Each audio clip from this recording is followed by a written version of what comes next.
Welcome to Insights into Northeast Michigan. Joining me today is Stephanie Gondula. Stephanie works at the Thunder Bay National Marine Sanctuary, and we are talking about mapping throughout the Thunder Bay National Marine Sanctuary and here at the Thunder Bay River.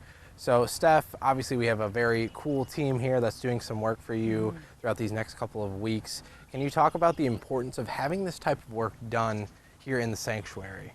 Absolutely. We are thrilled to have the best in the world, the best mappers in the world, the best surveyors in the world, who usually spend their time out in the ocean. And they've come here to the Great Lakes to share their expertise and also to collect data. And you asked about the importance, and the reason, one of the many reasons it is so important and it's such valuable info, is that less than 20% of sanctuary bottomlands have been mapped. So we've got 4,300 square miles out there, and we don't know a lot about what's under the waves. As you know, we've discovered lots of shipwrecks, and we estimate there's that many more to be discovered. But bringing in this expertise with the Ocean Exploration Trust and the University of New Hampshire's Center for Coastal and Ocean Mapping makes it possible for us to find out so much more about the lake bottom. Of course, the shipwrecks that are out there left to be discovered, but also the bathymetry, or what the bottom looks like, features and characteristics that will really interest fisheries biologists, chart makers for navigational information, and geologists, just taking a good, close, detailed look at what's at the lake bottom. Now, obviously this is important to the sanctuary, so you can help discover different shipwrecks and really learn what's on the bottom here of Lake Huron as well as the river. But for a community like Alpena or Rogers City, why is this so vital to these communities? Well, I think there's lots of different levels, and I could go on and on why it's so important. Everything from bringing in these top-notch researchers, exposing them to our wonderful special place up here in Northeast Michigan. The communities have been so welcoming and so embracing of having these guests here. So there's that part of the economic development, just bringing visitors in. And then these folks go and talk about it to their networks and say what a wonderful time they had, and there's so much to do, the recreation. I mean, we've had on off days, which aren't very many, but we've had a couple off days, and the surveyors, the mappers, first thing they do is they go fishing, or they go and visit local restaurants and things like that. So there's that level of it for sure, but then there's also the data is really going to be useful for decades and decades to come. This is building up partnerships, multi-agency partnerships, whether it's within NOAA, different agencies within NOAA. We also have the Office of Coast Survey, which is another NOAA office here helping out with this project. So it's multi-agency and then also multi-departments around the community. So everything from dive boat charter companies and fishing boat charter companies can benefit from this info. And then I guess at the end of the day, it also is a good reminder for us at the sanctuary and for the community that we do have a special place here, a very unique and special place. And when you have folks come in and they're like, wow, this is super cool, it's a really good reminder. Absolutely. And cruising is becoming such a vital part of our tourism scene here. Obviously, Alpena has begun to embrace tourism as well as other cities on the Sunrise side. And we're seeing some more cruise ships come here. How can they utilize this data to better not only embrace more cruise ships of coming here, but inviting more people to this area? So when the cruise ships pull in, and it has been, I mean, you were there last year when the Hamburg came in, and more, the Yorktown a few years ago, as these cruise ships come in and the industry, the cruise ship industry, the people that are planning these trips, that are working with the travel agents and starting to promote Alpena every year more and more as a destination, as a port destination specifically for cruise ships.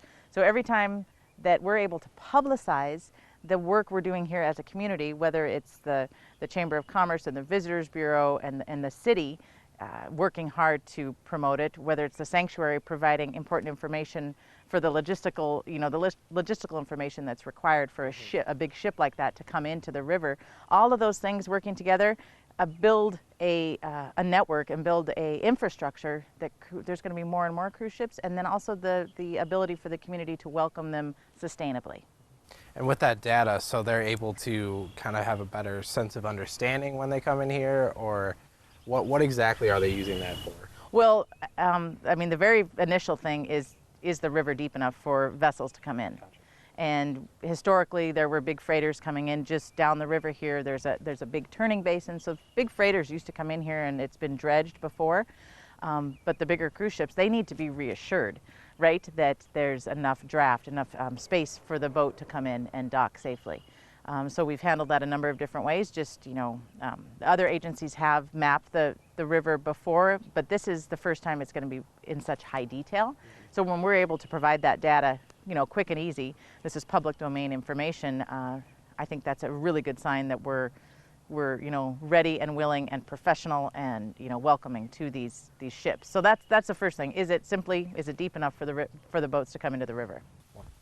So obviously Alpena is one community here on the Sunrise side that is taking advantage of some of this mapping, and this relationship is just starting, and this team will be back for a couple years going on and doing some of their mapping work. Can other cities throughout the Sunrise side, like Tawas City or Harrisville, utilize some of this data to maybe invite cruise ships or give people a better sense of understanding of the area's water bottom to go forward?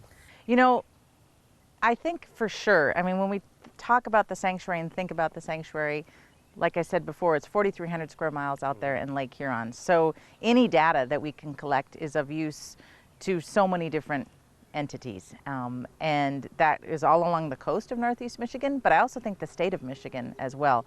So back to the different scientific subjects, if you will, the biology, the geology, the tourism. I mean, if we find more shipwrecks out there, that's going to increase visitation. People who maybe have been diving here for years are like, oh, there's a new shipwreck, we want to go experience that. So I do see it as a collective community as a whole. The sanctuary shoreline is almost, I think it's like 250 miles. So I'm really positive that this is going to be of use for a long time. And you mentioned how this is, the partnership is just beginning, and I just want to point out that Dr. Bob Ballard, who discovered the Titanic, is the foundation behind the Ocean Exploration Trust, and he was actually here long ago in the very beginning years of the sanctuary. Sanctuary was designated in the year 2000. He was here exploring with the same tools that he takes out into the ocean, the big remotely operated vehicles, the Argus and the Hercules, exploring these shipwrecks. And his visit then, when he was with the Institute for Exploration, really put Alpena on the map in the eyes of explorers and maritime history.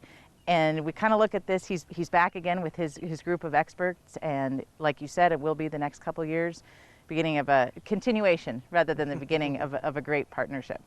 Well, thank you so much for your time, Steph. Coming up next on Insights into Northeast Michigan, we'll continue exploring this topic of mapping Lake Huron and the Thunder Bay River, as well as all of the Sunrise sides, so stick with us.